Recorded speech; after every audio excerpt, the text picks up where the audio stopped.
Eles eram um dos times mais desacreditados nessa Champions League, mas passaram em primeiro lugar no grupo da morte e venceram todos os rivais no mata-mata para chegar na final contra o maior campeão europeu. Mas será que o Borussia Dortmund vai conseguir quebrar todas as expectativas e vencer o Real Madrid na final? Ou será que o gigante espanhol vai adicionar mais um número na sua camisa? Nesse vídeo vamos falar sobre a final da Champions League, os pontos fortes e fracos de cada um dos times e lembrar o caminho deles para chegar até aqui. O Borussia Dortmund vive um conto de fadas do futebol. Depois de ter deixado o título da Bundesliga escapar no final da temporada passada e ter vendido seu principal jogador, Jude Bellingham, logo para o Real Madrid, eles chegaram desacreditados para essa Champions. Caíram no grupo da morte contra o Newcastle, PSG e Milan, e eram considerados os favoritos para ficar em último lugar no grupo e não conseguir nem classificação para a Europa League. Começaram com derrota para o PSG e empate em casa com o Milan, mas a partir do terceiro jogo eles começaram uma reviravolta e uma trajetória surpreendente. Acabaram em primeiro lugar no grupo, pegaram o PSV nas oitavas, o campeão holandês, derrubaram o Atlético de Madrid de Simeone nas quartas, mesmo perdendo o primeiro jogo por 1-0,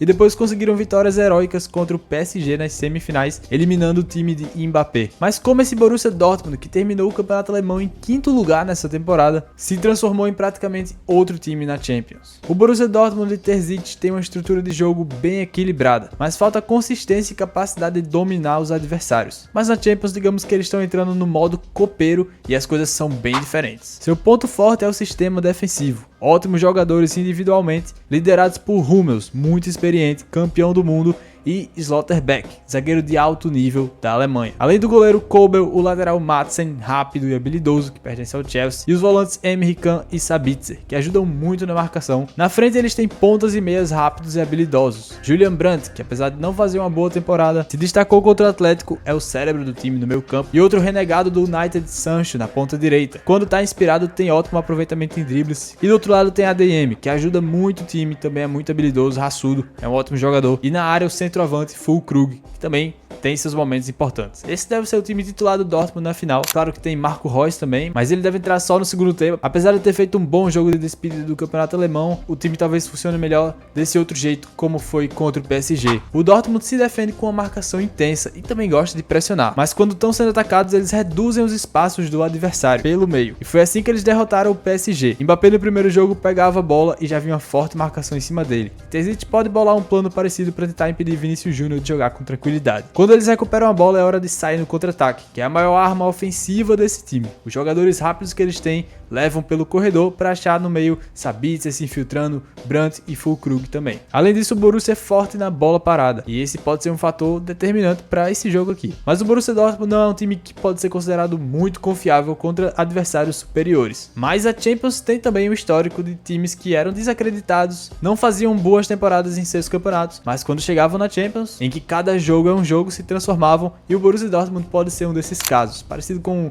o que foi o Chelsea em 2012, por exemplo. Já o time de Carlo Ancelotti vive uma situação completamente diferente. Uma temporada muito consistente em que eles perderam só 2 jogos, os 2 para o Atlético de Madrid e Simeone no Metropolitano. Venceram o Barcelona 3 vezes, já garantiram 2 troféus, Supercopa da Espanha e Campeonato Espanhol, e a campanha da Champions é irretocável. Um primeiro lugar no grupo que tinha Napoli, Braga e Union Berlim, 6 jogos, 6 vitórias. Depois nas oitavas um confronto até estranho contra o Leipzig, em que não se pode dizer que o Real Madrid foi superior, e depois contra o City, um jogo com cara de final, que foi resolvido só nos pênaltis. Na semifinal, uma virada incrível contra o Bayern de Munique. O Real Madrid teve confrontos difíceis, adversários pesados, mas o Real Madrid pode dizer que não perdeu nenhum jogo nessa campanha, e chega com muita moral. Mas como eles vão jogar contra o Borussia Dortmund? Ancelotti deve usar a formação que é praticamente um 4-2-3-1, Courtois ou Lunin no gol, uma escolha que deve ser feita ainda, Rudiger e Nacho na zaga, Camavinga e Kroos no meio, os volantes, já que Tchouaméni vai ser um desfalque. Kroos com certeza vai ser titular e peça-chave, já que ele vive uma temporada incrível e também vai ser seu último jogo pelo clube, já anunciada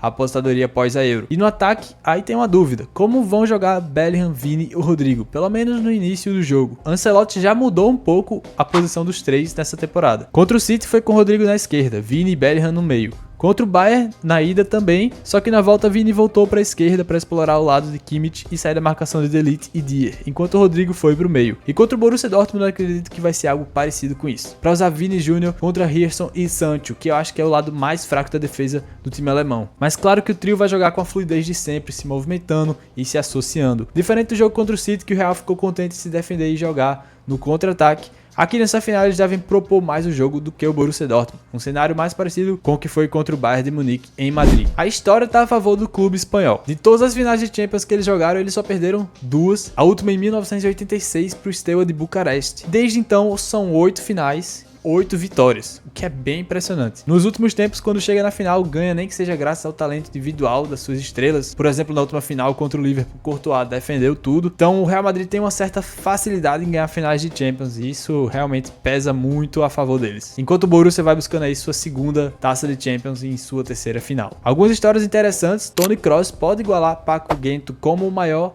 campeão da história da Champions com 6 títulos, ele que ganhou uma com o Bayern e 4 com o Real Madrid. E do outro lado podemos ver Marco Reus ganhando o maior título da sua carreira, logo quando vai sair do Borussia Dortmund, time que ele ficou tanto tempo e se dedicou tanto. Bellingham enfrentando o ex-clube na final da Champions também é uma história interessante. Hummels também pode ganhar uma Champions agora com o Borussia, depois de ter perdido em 2013 e ter saído pro Bayern, pro rival, para ganhar lá. Então tem muitas histórias aqui envolvidas nesse confronto. De todo jeito, com certeza vai ser um jogo histórico, uma final histórica entre esses dois times muito tradicionais da Europa, que vivem situações diferentes, mas fizeram campanhas igualmente incríveis nessa Champions. Mas agora eu quero saber de vocês o que vocês acham que vai acontecer nessa final. Comenta aqui, fala para quem você está torcendo, fala o seu palpite pro jogo e não se esquece de se inscrever para mais vídeos assim. E se você quiser saber como o Vinícius Júnior tem jogado nessa temporada e sua evolução no Real Madrid ao longo dos anos, recomendo que você veja esse vídeo aqui. Valeu e até a próxima.